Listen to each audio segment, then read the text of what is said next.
What is Git? A simple explanation. Git is like a time machine for your computer files. Imagine you're writing a story and you want to save different versions as you go along. Instead of creating multiple copies like story v1.doc, story v2.doc, Git does this automatically for you. It's a system that tracks changes to your files over time, so you can see what you changed, when you changed it, and even go back to older versions if needed. Think of Git as a smart photo album that takes snapshots of your work whenever you tell it to. These snapshots, called commits, create a history of your project that you can browse through. Git was created by Linus Torvalds, the same person who created Linux, to help developers work together on software projects, but it's useful for anyone who works with files that change over time.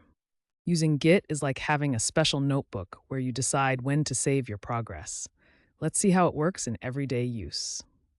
First, you create a repository, or repo for short, which is just a folder where Git will track changes. When you make changes to your files, you tell Git which changes you want to save by staging them.